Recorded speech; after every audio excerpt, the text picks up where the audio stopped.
আমগর টিভির মিয়া ভাই বুঝি বনু যারা অহনের ভিডিও দেখতেছেন বা দেখবেন আপনারা একটা নতুন তথ্য আশেপাশে সব রিক্সা দেখতেছেন। আমি রিক্সা চলতে চলতে আপনারা কিছু তথ্য দিলাম রিক্সা সম্পর্কে। রিক্সা কিন্তু সবাই জানে। আচ্ছা চাচা, এই যে আপনি যে রিক্সা চালান, আপনি কি জানেন রিক্সা কেলা বানাইছেন? না এটা ঠিক আছে কো ভাই। কই বানাইতা মানে সিংসর? এটাও তো কো ভাই না। কই না। তো এতদিন যাবত রিক্সা চালাইতাছেন, তা আপনি জানেন না কেন লাগিয়া? আইউন আজকে আজ বললাম কি আমনের রিক্সা আমি চালাইয়াম, চালাই আপনার কিছু তথ্য দেম। হ্যাঁ যাই আপনি পিছিয়ে বইন, আমি চালাইতে এবার চিন্তা করি না যে উঠুন। এই মনে করেন যে আমি রিক্সার মধ্যে বললাম বই আছা আমনে শুনবেন মানুষেরাও এটা শুনাইয়াম। আমি রিক্সা চালাইতে চালাইতে আপনারা কিছু তথ্য দিয়ে রিক্সা প্রত্যেকের রিক্সার উৎপত্তি হয়েছে। পঙ্গু শহর দেহাইনুর ইচ্ছার থেকে রিক্সা আবিষ্কার হয়েছিল। রিক্সা জাপানে আবিষ্কার হইলেও সেটা নকশা করছিলেন জোনাথন স্কোবি বা জোনাথন গোবলে নামের একজন মার্কিন খ্রিস্টান মিশনারি। মিস্টার জোনাথন ধর্ম প্রচারের লেগে জাপানের ইয়োকোহামা শহরে থাকতেন।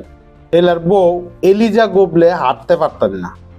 বউয়েরে ইয়োকোহামা শহর ঘুরায় দেখাইতে মিস্টার স্কোবি 1869 সালে 2 চাক্কার সামনে হাতল বিশিষ্ট বাহনের নকশা আঁকছিলেন এবং কাঠ দিয়ে এটা তৈরি করছিলেন।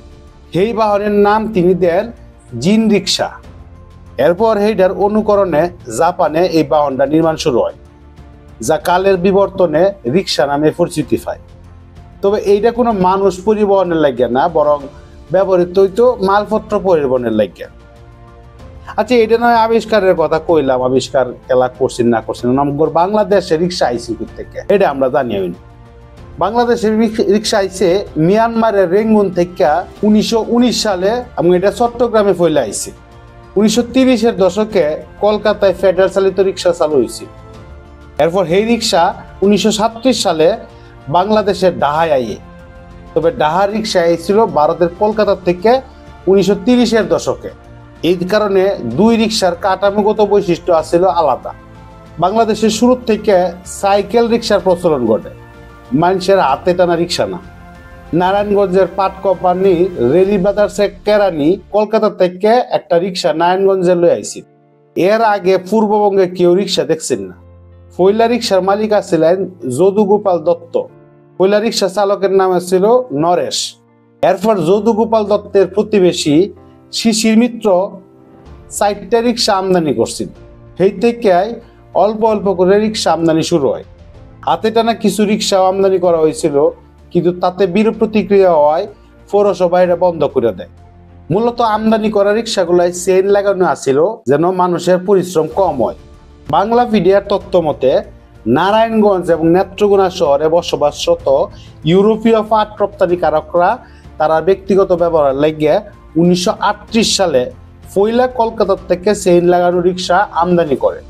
এরপর ডাহার সূত্রাপুর এলাকায় একজন বাঙালি জমিদার এবং ওয়ারির এক গণ্যমান্য ব্যক্তি রিক্সা কিনে ডাহায় প্রচলন করেন বলে জানা যায়। এইভাবেই বাংলাদেশে রিক্সার চলাচল শুরু হয়। ডাহা পৌরসভার রেকর্ড মতে 1941 সালে ডাহার রিক্সা ছিল মাত্র 37টা। ফয়লা রিক্সার লাইসেন্স 1944 সালের দিকে দেওয়া হয় বলে জানা যায়। 1947 সালে ডাহার রিক্সার সংখ্যা ছিল 181টা। 1998 সালের তথ্য মতে নিবন্ধনভুক্ত রিক্সার সংখ্যা 1,12,572। এই বছর বাংলাদেশের অন্যান্য জেলায় রিক্সার সংখ্যা দাঁড়ায় 2,74,265টা এবং দেশের গ্রাম অঞ্চলে এর মোট সংখ্যা ছিল 91,040টা। এরপর ধীরে ধীরে এই সংখ্যা বাড়তেই থাকে। ওহন সারা বাংলাদেশে কি পরিমাণ রিক্সা আছে এটার কোনো দিক বিদিক নাই। কেন আপনার কাছে যদি কারো জানাতে হয় কি পরিমাণ রিক্সা আছে এটা আপনারা কমেন্টসে জানান। যে বলা থাকেন যে আবুল মনসুর, আমগর টিভি, ময়সিং।